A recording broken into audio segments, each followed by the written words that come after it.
아멘. 오늘도 우리에게 새날을 주신 주님을 찬양합니다. 좋은 아침입니다, 여러분. 오늘은 금요일이죠. 하우 금요 예배가 있는 날입니다, 여러분. 예배를 사모하는 마음으로 예배 가운데 오셔서 주님이 허락하시는 은혜를 누리시기를 바라고요. 또 우리의 몸과 마음을 주님께 온전히 올려드림으로 인하여서 우리 교회 가운데 또 예배의 부흥의 은혜가 하우 금요 예배로부터 시작될 수 있도록 동참해 주시면 감사하겠습니다. 6월 한 달은 여러 가지 행사가 있는데 특별히 6월 마지막 주에 VBS 성경학교가 있습니다. 여러분 성경학교를 위해서도 계속해서 기도해 주시고 또 발렌티어로 함께 하실 수 있는 분들은 또 문의해 주시고 함께 동참해 주시면 감사하겠습니다. 어제부터 베드로후서 2장이 시작되었고요. 2장부터는 이 거짓 선지자와 거짓 선생에 대한 이 경고의 말씀들, 또한 그들에 대한 심판의 말씀들을 2장을 통하여서 우리에게 주고 계십니다. 특별히 오늘 우리의 본문의 첫 번째 구절인 12절에 의하면 이러한 자들, 거짓 선지자와 거짓 선생들을 이성 없는 짐승 같다라는 표현을 하는 것을 볼 수가 있습니다. 조금 과격한 표현인 것 같은데요. 이성 없는 짐승 같다. 이것은 그들이 짐승처럼 이 본능을 따라서 음란함의 몸을 함부로 사용하여 멸망당할 자로 살아가는 자라는 것을 의미하고 있는 것이죠. 이것은 당시 이단 사상인 영지주의와 깊은 관련이 있는데요. 영지주의는 모든 세계가 영과 육의 세계로 나눠져 있고 영은 선하고 육은 악하다라는 이원론을 기초로 시작된 이단 사상입니다. 어제 새벽에 담임 목사님도 말씀해 주셨듯이 이 영지주의 안에서는 크게 두 가지 부류로 나눌 수 있게 되는데요. 영은 선하고 육은 악하다고 믿기 때문에 육신에 관련된 모든 것에 대하여 극단적인 금욕주의를 따르는 부류가 있는가 하면 그 반대로 구원은 영의 세계에 있고 육의 세계와는 상관이 없기 때문에 육으로는 어떤 짓을 해도 상관이 없다는 이 윤리적 방탄주의를 따르는 이 다른 부류가 있었다라는 것이죠. 문제는 이러한 영지주의의 영향을 받아 이단적 사상을 따르는 자들이 교회 안에 있었다라는 것이죠. 요한계시록의 7교회에 보낸 편지의 내용에도 당시 교회 안에 이 영지주의 사상을 따른 이단 사상이 큰 문제였다라는 것을 우리가 잘 알 수가 있는데요. 특별히 버가모 교회에 보낸 편지 내용 중에 발람의 교훈을 따르는 자 혹은 니골라당의 교훈을 지키는 자라는 자들에 대한 표현들이 나오는 것을 우리가 볼 수가 있습니다. 이 두 가지 이 부류의 사람들, 발람의 교훈을 따르는 자, 니골라당의 교훈을 지키는 자, 이것들 모두가 이 영지주의 사상과 관련된 이단 사상이 교회 안에 있다라는 것을 보여주고 있는 것이죠. 어찌됐든 교회 안에 이런 이단 사상으로 인해 구원받은 자로서 합당한 삶을 살아가야 될 성도의 삶이 왜곡되고 극단적인 금욕주의를 따르거나 혹은 반대로 윤리적 방탄주의를 따르게 하는 이 거짓 선지자와 거짓 선생들이 이 교회 안에서 큰 문제가 되고 있었다라는 것입니다.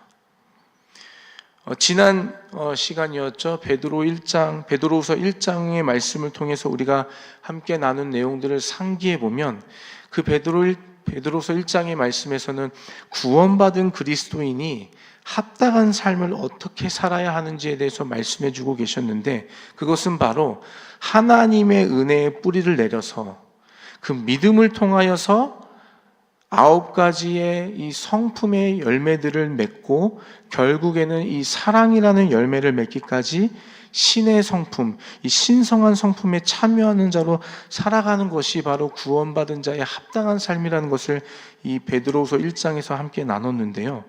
그렇게 살아가야 될 성도들 안에 이 영지주의를 따르는 거짓 선지자와 이 선생들이 구원받은 자로 합당하게 살아가야 할 그들을 유혹하고 미혹함으로 극단적인 금욕주의를 따르게 만들거나 혹은 반대로 육체의 정욕을 따라서 방탕한 생활을 살도록 그들을 미혹하고 유혹했다라는 것이죠.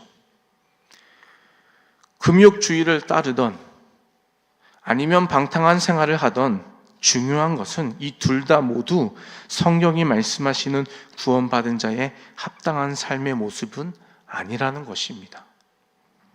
특별히 오늘 본문의 말씀에서 이러한 자들을 이성 없는 짐승 같다라고 말씀하시는 것이 바로 그 이유인데요. 여러분, 짐승과 사람이 다른 것이 있다면 바로 이 사람은 이성을 따라 사고하고 행동한다라는 것이겠죠. 우리가 흔히 하는 표현 중에 이성을 잃었다, 이런 표현들을 우리가 자주 하는 표현을 우리가 자주 사용하는 것을 우리가 볼 수 있는데요. 사실 여러분, 이 표현을 가만히 생각해 보면 이성적으로 생각하지 않고 본능을 따르는 짐승이 되었다라는 것과 같은 말 아니겠습니까, 여러분? 마찬가지로 구원을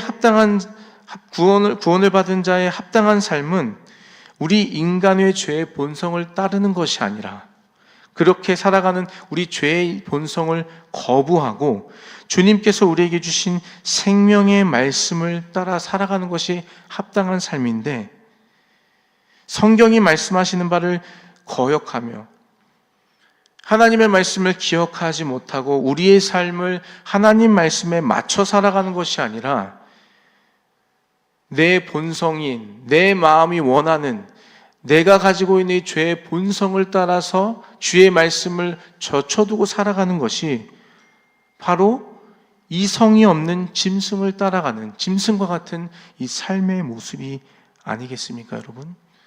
오늘 본문에서 말씀하시는 이 거짓 선지자와 거짓 선생들을 향한 경고의 말씀, 이것이 바로 이러한 의미를 갖고 있다는 사실이죠. 구원에 합당한 삶, 즉 하나님의 은혜로 인하여 믿음으로 시작하여 덕, 지혜, 절제, 인내, 경건, 형제우애, 그리고 사랑이라는 이 선한 성품을 포기하고 육체의 본능을 따라 내 마음이 원하는 대로, 내 마음이 즐거움을 따라 살아가는 자를 바로 이성이 없는 짐승과 같다라고 말씀하고 있는 것입니다. 당시에 교회 안에서 영지주의 사상에 영향을 받은 이 거짓 선지자와 선생들이 성도들을 유혹하고 미혹하는 것이죠. 구원은 영의 세계에 있기 때문에 우리의 육신의 문제, 우리 육체로 짓는 모든 것과는 구원과는 상관이 없다. 그렇기 때문에 몸을 함부로 쾌락을 따라 살아도 이미 우리의 영은 구원받았기 때문에 구원과는 상관이 없다, 괜찮다라고 잘못된 가르침을 교회 안에 부름받은 성도들에게 가르치고 있었다라는 것이죠. 이렇게 이 이성 없는 짐승의 삶과 같은 삶의 모습을 따라가는 자들을 14절에서는 저주의 자식이라고 표현하고 있습니다. 15절에서는 발람의 길을 따르는 자라고 말씀하고 있습니다. 저주의 자식, 발람의 길을 따르는 자들, 이 두 가지 부류 같은, 다른 표현이지만 사실 같은 의미이거든요. 이들의 특징은 다른 사람을 유혹한다라는 것이에요. 자기만 그 믿음, 자기만 이 잘못된 믿음을 믿고 따라가는 것이 아니라 다른 사람을 미혹하고 유혹하는 자들이라는 것이 이들의 특징이라는 것이에요. 이들이 가진 이단 사상이 당연히 교회 안에서 문제가 되는 것은 당연한 사실이지만 더 심각한 것은 이들이 교회 안에 다른 연약한 자들을 이 거짓된 가르침으로 유혹하고 미혹한다라는 것입니다. 거짓 선지자와 선생을 발람의 길을 따르는 자라고 오늘 이 15절 말씀에는 표현하고 있는데요. 여러분, 발람은 구약의 대표적인 거짓 선지자로 앞서 요한계시록 제가 설명하면서 버가모 교회에 관한 말씀을 나눌 때에도 잠깐 언급을 했었죠. 발람의 교훈을 따르는 자들을 책망하는 내용이 이 요한계시록에도 포함되어 있는데요. 여러분, 발람의 길이 무엇이며 발람의 교훈이 무엇일까요? 민수기의 말씀에 나와 있는데요. 이 발람은 부돌이라는 지역에 살던 선지자였습니다. 하나님의 선지자. 그런데 모압의 왕 발락의 부탁을 받아 이스라엘 백성을 저주하라는 청을 받게 됩니다. 하나님께서 이 발람 선지자죠. 발람에게 이스라엘 백성은 하나님께 복을 받은 백성이니 네가 결코 저주하지 못한다. 저주하지 말아라. 이렇게 분명한 말씀을 이 발람에게 주십니다. 그러나 이 발람이 이 발락의 많은 재물의 약속을 받게 되자 내가 많은 재물 줄 테니 이스라엘 백성을 저주해라. 이러한 어떤 거듭 요청을 받자 이 발람이라는 선지자는 자기 욕심, 자기 탐심을 이기지 못하고 이스라엘 백성들이 스스로 저주받을 수 있는 비결을 발락에게 알려줍니다. 하나님의 말씀에 저주하지 말라는 명령이 있었기 때문에 감히 저주는 못했지만 이스라엘 백성들이 스스로 멸망당할 수 있는 그 방법을 이 모압 발락에게 알려주는데요. 그것이 무엇이냐면 바로 이 모압 여인들을 통해 이스라엘 남자들을 음행하는 죄를 짓게 만들라는 것이었어요. 그렇게 만들면 내가 저주하지 않아도, 내가 이스라엘 백성들을 저주하지 않아도 이스라엘 백성들이 스스로 하나님의 저주와 심판을 받게 될 것이다 라는 이러한 계략을 모압 발락에게 알려주게 됩니다. 그리고 이 모압 발락은 그 발람의 말대로 모압의 여인들을 통해서 이스라엘을 유혹하여 음행의 죄를 짓게 만들죠. 결국 이스라엘이 하나님의 저주와 심판을 받게 되는 그런 결과를 낳게 됩니다. 발람은 하나님의 선지자였습니다. 하나님의 선지자로 이스라엘을 축복하고 이스라엘을 향하여서 주의 말씀을 가하거나 빼미 없이 전달해야 될 선지자였는데 그 마음 가운데 자기 욕심, 탐욕이 생겼어요. 모압의 왕 발락이 많은 재물을 줄 테니 이스라엘 백성들을 좀 저주해라. 이 청을 계속 요청을 받다 보니 자기 마음의 욕심과 탐심을 따라서 이스라엘 백성들을 미혹하게 하는 이 육체의 정욕을 따라서 음행하는 죄를 짓도록 만드는 그러한 잘못된 계략을 발락에게 알려주게 된 것이죠. 철저히 자기 본성인 욕심을 따라 살았던 이 발람의 모습은 바로 오늘 이 본문에서, 오늘 우리가 보고 있는 베드로후서의 본문에서 교회 안에서 괜찮아, 육신의 정욕을 따라 살아도 괜찮아, 이미 우리의 영혼은 구원받았기 때문에 괜찮아 라고 말하는 거짓 선지자와 거짓 선생의 모습과 다를 것이 전혀 없다라는 것입니다. 이런 맥락에서 이 주의 말씀을 보면 저와 여러분 과연 이러한 이단 사상과는 상관없는 자라고 우리가 쉽게 단정할 수 있을까요?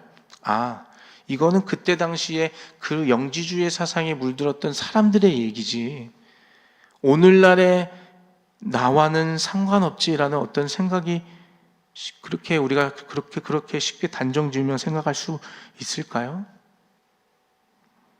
거짓 선지자와 거짓 선생의 특징은 그들의 본질은 죄의 본성을 따라 살아가는 자였다라는 것이에요. 하나님의 말씀을 자기 욕심과 탐심을 채우기 위한 도구로 사용했던 자라는 그러한 본질이 그들의 속에 담겨 있었는데 과연 저와 여러분은 그렇다면 이와 같은 모습에서 정말 자유할 수 있을까요? 이것은 특정의 이단적인 사상을 가진 이단들에 관한 얘기들로만 우리가 받아야 하는 것일까요? 저는 그렇지 않다고 생각합니다. 어쩌면 저와 여러분도 우리의 죄된 본성을 따라서 하나님의 말씀을 이용하여 우리의 만족을 채우기 위해 살아가고 있다면 초대교회를 혼란스럽게 만들고 진리를 왜곡시켜 다른 사람들을 미혹하게 만드는 거짓 선지자와 거짓 선생과 다를 것이 없다고 생각한다라는 것이죠. 구원의 은혜를 받은 자로 부르심을 받은 성도가 욕심과 탐심의 본성을 따라 살아가는 것, 이것이 바로 오늘날 교회 안에 있는 거짓 선지자며 거짓 선생이 아닐까 생각해 봐야 하는 것 아니겠습니까? 오늘날의 많은 이단 사상의 본질에는 결국 하나님께 영광보다는 한 개인 혹은 한 집단의 욕심과 탐욕이 자리 잡고 있다는 것이에요. 여러분, 이단들의 행태를 보십시오. 그들은 성경을 자기 나름대로 풀어서 해석을 하죠. 그런데 그 모든 이 가르침과 성경의 가르침과 그 핵심적인 내용의 끝에 가보면 결국에는 그들의 교주를 신격화하며 그들의 어떤 단체, 그들의 어떤 조직을 굳게 만드는 자기들의 이익을 위한 그런 말씀으로 모여지게 되는 것 볼 수가 있지 않습니까? 이단 사상의 본질에는 결국에는 하나님이 없다라는 것이에요.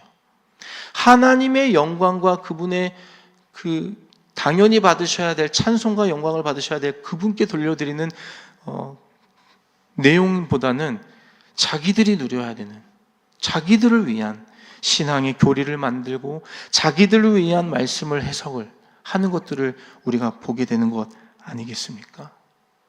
그러한 맥락으로 본다면 만약에 우리의 신앙의 삶이 나의 이 땅의 인생의 만족과 행복을 위하여 하나님의 말씀을 나를 위한 말씀으로, 하나님의 말씀을 나의 삶의 행복과 만족을 채우기 위한 말씀으로 해석하고 믿고 있다면, 여러분 어쩌면 그 모습도 이 이단적인 사상을 가지고 있는 이 거짓 선지자와 거짓 선생의 본질과 다를 것이 전혀 없다라는 것입니다.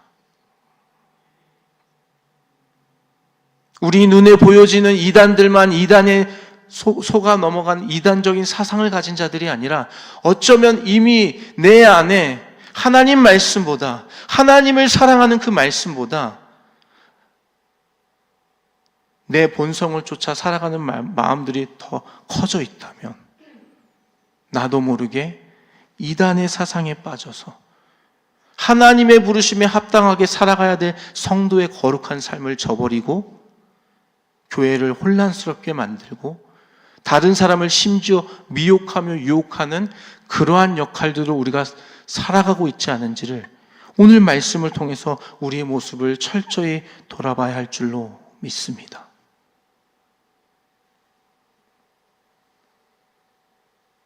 수많은 이단들이 우리를 유혹하고 미혹하는 시대에 우리가 살아가고 있습니다.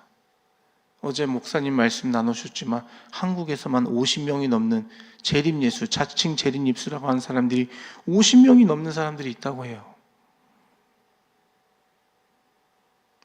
우리가 살고 있는 미국도 안전하지 않습니다. 신천지와 구원파, 여러 가지 많은 이단들이 우리의 주변에서 호시탐탐 우리를 노리고 있습니다. 그러한 이단들도 우리가 당연히 경계해야겠지만, 그런데 우리가 하나 놓치고 있는 것, 어쩌면 내 안에 주님을 위한 삶이 아닌 내 죄성을 따라서, 내 마음의 욕심과 탐심을 따라서 죄의 본성을 따라 살아가고 있다라면 내 안에 있는 헛된 거짓 선생, 거짓 선지자, 그것이 어쩌면 우리의 믿음의 공동체를 혼란스럽게 만들고 하나님의 나라를 꿈꾸지 못하게 하는, 하나님의 영광을 가리게 만드는 그러한 모습으로 우리가 사용될 수 있다는 사실 앞에 오늘 우리가 이 말씀을 통하여서 우리 스스로를 돌아봐야 한다는 것입니다. 오늘 주님께서 우리에게 분명하게 말씀하고 계십니다.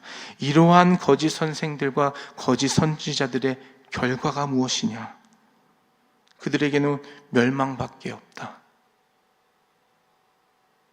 그들에게는 저주밖에 없다.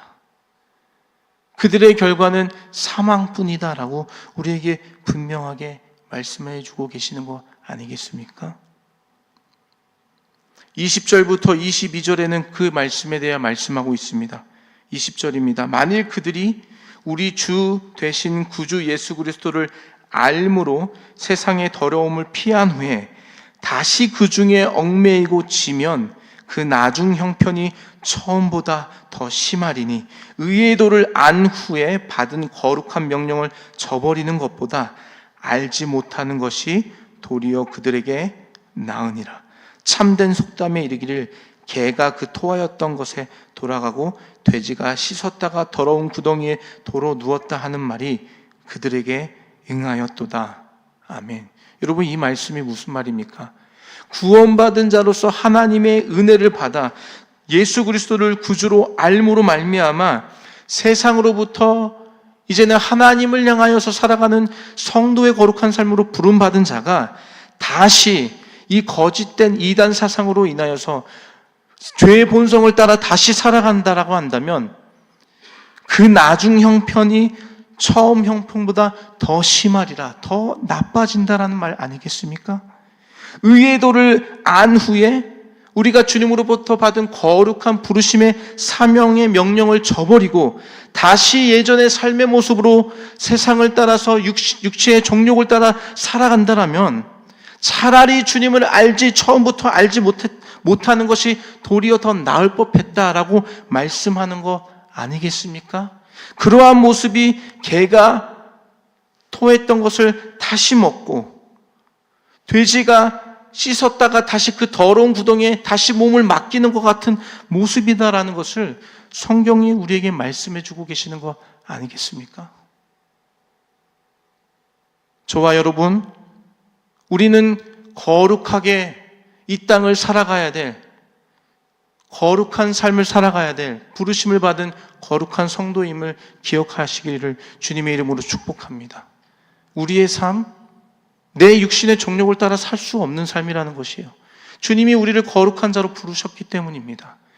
구원받은 자의 합당한 삶은 바로 이 믿음 가지고 주님의 은혜 앞으로 나아가 아름다운 성품의 열매를 통하여 결과적으로는 사랑으로 열매 맺는 그러한 삶이라는 것을 주님 우리에게 가르쳐 주셨고, 그것이 바로 부름받은 우리의 삶이라는 것을 기억하시고, 어떠한 이단적인 사상, 거짓된 선생과 선지자들의 가르침의 유혹에서 벗어나 이제는 죄의 본성을 버리고 온전히 주님을 바라보며 우리의 삶을 통하여 주님께 열매 맺어 하나님께 영광 올려드리시는 저와 여러분의 복된 삶이 되시기를 주님의 이름으로 축복합니다.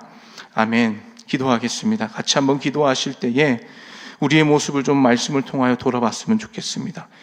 만약에 우리의 모습 가운데 여전히 내가 죄의 본성을 따라서 내 욕심과 내 탐심을 따라 살아가는 모습이 있다라면 이 시간 주님 앞에 회개하시고, 주님, 내가 다시 한번 구원에 합당한 자의 삶을 살기를 원합니다.